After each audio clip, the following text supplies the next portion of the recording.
राजे, रमजानच्या 6व्या दिवशीच्या मोहिमेचं नियोजन जरी सूत्रबद्ध असलं, बादशाच्या जश्नाच्या नौबती जरी आपल्याकरता पर्वणी असल्या, तरीही आपल्याला लाल महालातील संपूर्ण माहिती मिळालेली नाही. होय औसाहेब, आणि जोपर्यंत लाल महालाच्या आतली इत्यंभूत माहिती मिळत नाही तोपर्यंत मोहीम साध्य होत नाही. आणि हाच आपल्या मोहिमेच्या तयारीचा शेवटचा टप्पा आहे. लाल महालाच्या आत किती पहारे आहे, कोणकोणत्या ठिकाणी नव्यानं बांधकाम करण्यात आलेलं आहे, शाहिस्तेखानाचे किती अंगरक्षक त्याच्या सज्जा कोठीच्या बाहेर असतात, याची खडानखडा माहिती आपल्याला हवी. खरे राजे, नाहीतर अंधारात तीर मारल्यासारखं होईल आणि ते आपल्यास झेपणार नाही. औसाहेब बहिर्जी जीवाची बाजी लावून लाल महालाच्या आत शिरण्याचा प्रयत्न करतायत. आई जगदंबे, त्यांच्या प्रयत्नांना यश दे.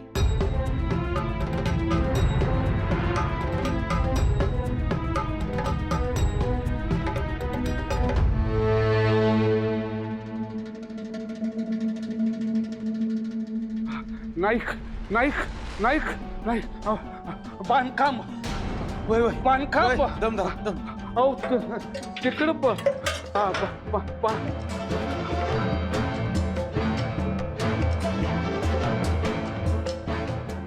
एवढं काय लगबगीने येणं केलं, काय झालं?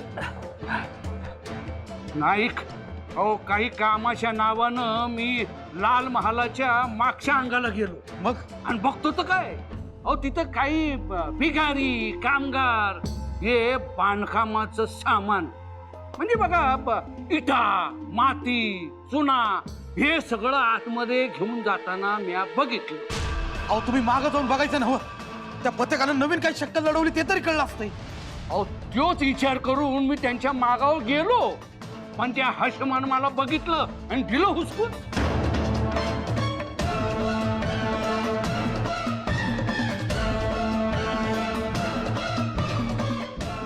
लाल महालात आतमध्ये असं काय बांधकाम काढलं या खानानं?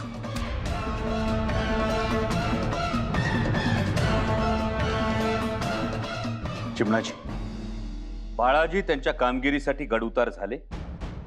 आऊसाहेब आणि सोनोपंत यांच्या मार्गदर्शनाखाली आपला 50-60 लोकांचा जथ्था वेगवेगळ्या कारणासाठी लाल महालाच्या हद्दीपर्यंत जाऊन परत येतोय. आणि त्यातल्याच एका टोळीत बाळाजी हे वेश बदलून गेलेत. शाबास. बाळाजी मुद्गल देशपांड्यांना पुण्याची खडानखडा माहिती आहे. ते बहिर्जी नाईकांनी लावलेल्या झेंड्यांचा मागोवा घेत अचूक मार्गाचं रेखाटन करतील. अलबत बाळाजी बहिर्जी नाईकांनी लावलेल्या झेंड्यांच्या रस्त्याने लाल महालाच्या भिंतीपर्यंत जाऊन पोहोचतील. मुतपाक खाण्याच्या दिंडीची खिडकी उघडी आहे की नाही याचीही शहानिशा करतील. भले शाबास, हे तर लई नामी होईल बघा. बाळाजी ज्या भिंतीपर्यंत जातील ती ही भिंत. या भिंतीला लागून मुतपाक खाना आहे. या बाजूला दिंडी. दिंडीतून आत गेलं म्हणजे ओसरी लागेल. पण राजे, इथे बागेमध्ये असणाऱ्या पहारेकरांना आपण सहज दिसू शकतो. नाही चिमणाजी, मुघलांच्या वाढत्या छावण्या आणि सुरक्षेच्या नावाखाली फतेखानानं लाल महालात वारंवार केलेले बदल यामुळे इथं एक पोकळी खोलगट जागा तयार झाली. त्यामुळे दिंडीतून कोणी पटकन आत गेलं तर कुणालाही दिसणार नाही.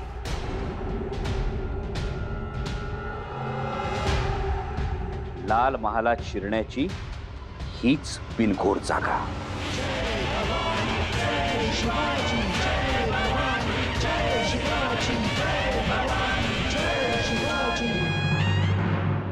बेगम, दीवारें बनाने के लिए लोग यूं और किसके हुक्म से आए हैं? हमारे जानशी फतेह ने याद फरमाया है उन्हें. अच्छा,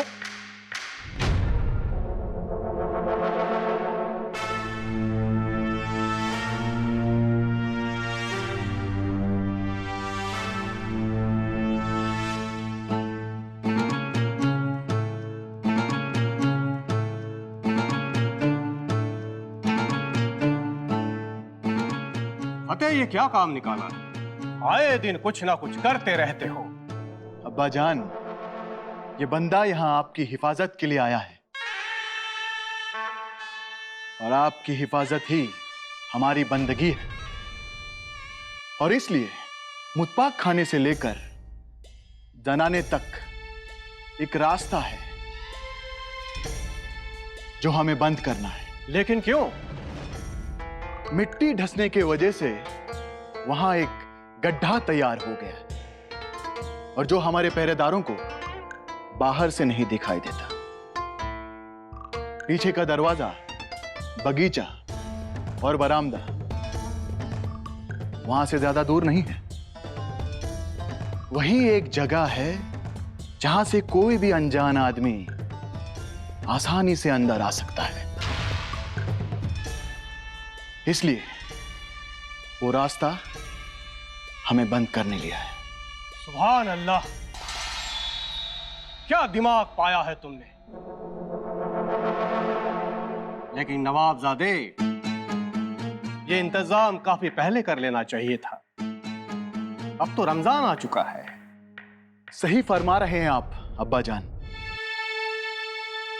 इस रास्ते से हम भी अनजान थे।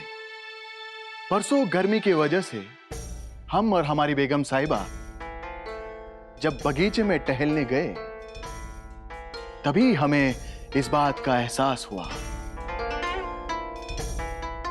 इसलिए फौरन हमने मरम्मत का काम शुरू कर दिया। ठीक है।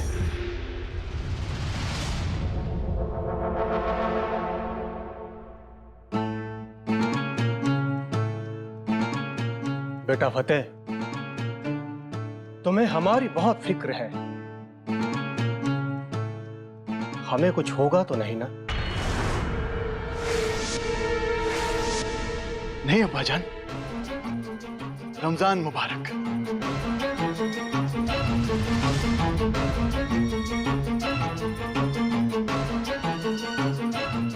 खुशामदीन। तुम्हें भी रमजान मुबारक हो फतेह। हम निकलते हैं अब्बा जान। हमें चौकियां कहां कहां लगानी है ये भी बताना है।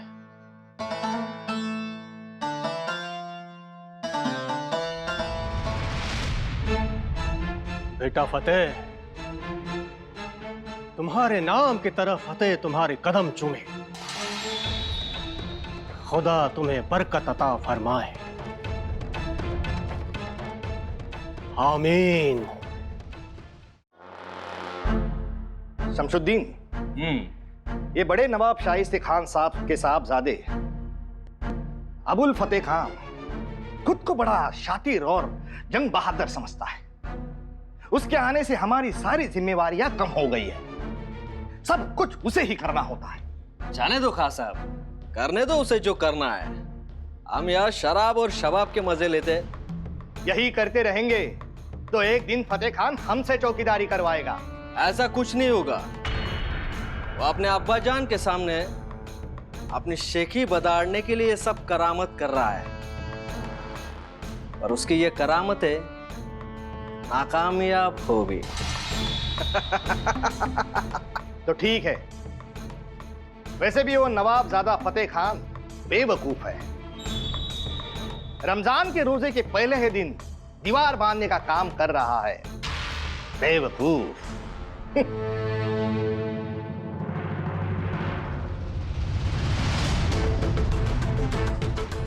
दीवार पण कुठं? आणि अशी अचानक?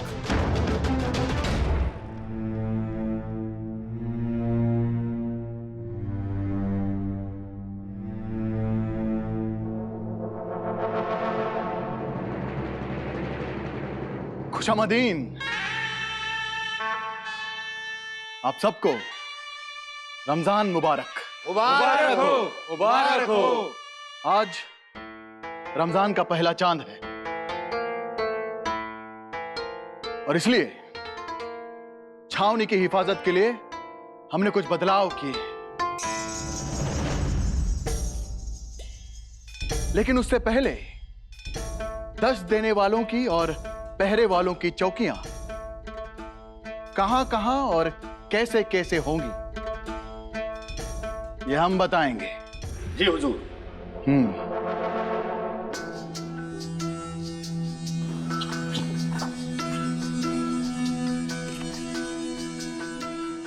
कारतलब खान और शमसुद्दीन खान, ये देखो, ये जो मशरिक की चौकी है इसे मगरिब की तरफ तैनात किया जाए। जी हुजूर। ये शुमाल की तरफ की चौकी को इस तरफ कर दिया जाए। ये जुनूब की तरफ की चौकी खड़कवाड़ी की तरफ तैनात की जाए।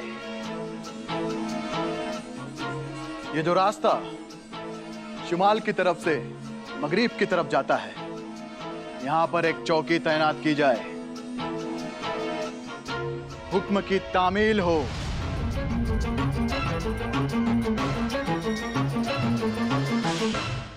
रमजान और ईद उल फित्र तक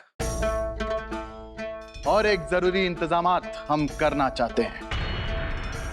बाहर से आने वाले सभी लोगों के हथियार हमारे चौकी के पहरेदार दस्त करेंगे और उन्हें जाते वक्त वो उन्हें लौटाए जाएंगे।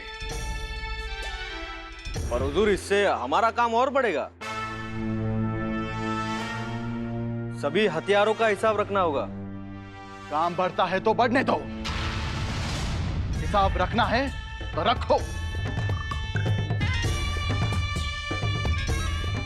वैसे रमजान में कौन सा काम है तुमको?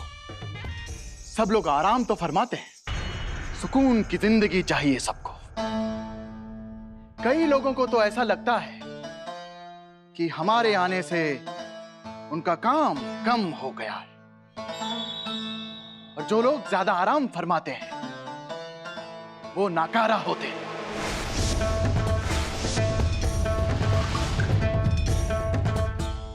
और ये जो नाकारा लोग हैं वही हथियारों का हिसाब रखने का काम करेंगे। क्यों? कारतलब खान और शमसुद्दीन खान, आप लोगों के पास तो कुछ काम नहीं बचा होगा, इसलिए ये सारे इंतजामात आप करेंगे। लेकिन हुजूर, ये कनीज का काम अब हम करेंगे। कोई भी काम आला या कनीज नहीं होता। सल्तनत के लिए किया गया हर एक काम खुदा की खिदमत होती है। हमारे हुक्म की तामील हो।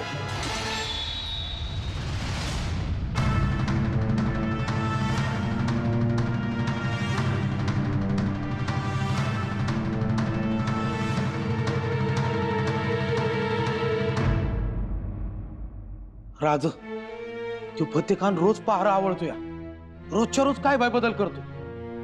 आधी काय तर चौकी पहारा बदलली, आणि आता काय रमजान होईपतूर समध्या माणसांची चौकशी होणार, समधी हाताला जप्त केली जाणार। असं याचा अर्थ हत्यारं आत घेऊन जाण्यासाठी वेगळी युक्ती लढवावी लागणार। जी हा फत्तेखान चलाक आहे, स्वतःच्या आणि छावणीच्या सुरक्षिततेसाठी हर एक प्रयत्न करतोय तो। मुघलांच्या सवयी याच्या अंगवळणी पडलेल्या दिसत नाही। अजिबात नाही। राज ना आई अशी ना काम चोरी, रोजच्या रोज हिफाजत हिफाजत हाच जप चालू आहे। आणि आता काही तर महालामध्ये कसं बांधकाम काढलंय। राज, आपण छाप घालणार ही खबर त्या हेरासनी कळली तर नसल। नाही बहिणजी, जर तसं असतं तर तुम्ही सदोबा आणि मानाजी रावांचं पुण्यात फिरणं मुश्किल झालं असतं। काळ्या वावराच्या चौकीवर चालणारे आणि स्वराज्याची मोहर असणारे परवाने केव्हाच रद्द झाले असते। बहिर्जी, आम्हाला वाटतंय की फत्तेखान हे सगळं करतोय तो केविलवाणा प्रयत्न आहे, बापाच्या नजरेत स्वतःला सिद्ध करण्याचा। बहिर्जी, या फत्तेखानावर बारीक नजर ठेवा, त्याच्या प्रत्येक हालचालीवर लक्ष ठेवा। आणि महत्वाचं म्हणजे तो लाल महालात कुठं आणि काय काय बांधकाम करतो आहे याची खडानखडा माहिती काढा.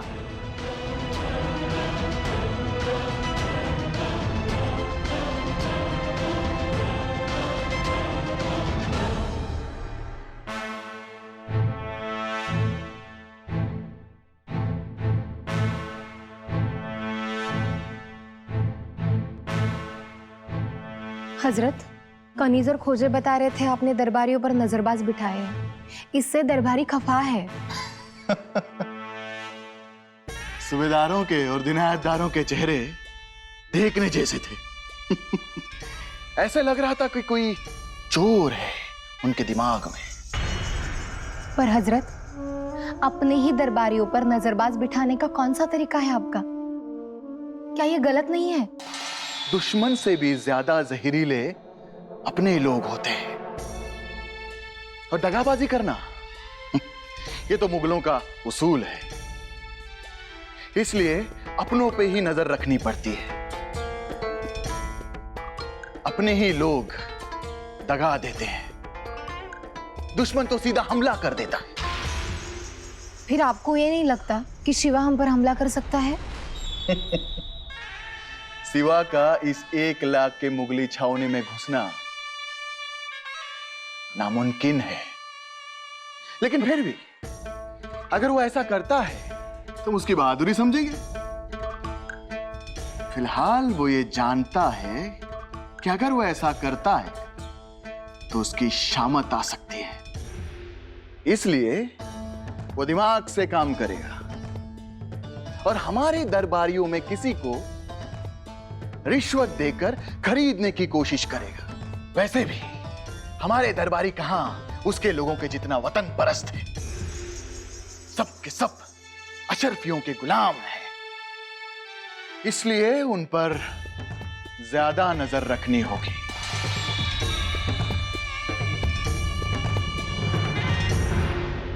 राज, ते फत्तेखान आल्यापासून एक गोष्ट आपल्या पत्त्यावर पडली आहे बघा. खानाच्या लोकांमध्ये फूट पडायला लागल्या. त्या शमशुद्दीन खानला आणि कारतलब खानला फत्तेखान डोळ्यामोर बी येऊ देत नाही. त्यामुळे दोघं बी खपा आहे ती. बैरजी माणसाचा स्वभाव असतो उसळी मारण्याचा. फत्तेखान बडेजाव दाखवण्याच्या, स्वतःला सिद्ध करण्याच्या नादात इतरांना दुखावतो. पण आपल्या जुन्या जाणत्या माणसांना दुखावून राज्यकारभार साध्य होत नसतो. शिवाय जे प्रस्थापित असतात त्यांना प्रवाहाच्या बाहेर काढणं फार अवघड असतं. याचा तर आपल्याच दांडगा अनुभव आहे. बैरजी, आम्हाला वाटत होतं की फत्तेखान सगळं काही व्यवस्थित करतोय, मुघलांची विस्कटलेली घडी बसवतोय.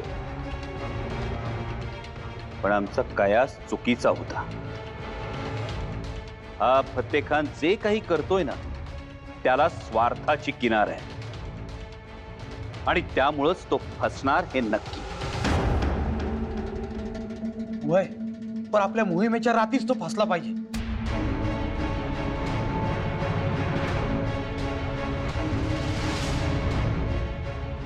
त्याची चिंताच करू नका.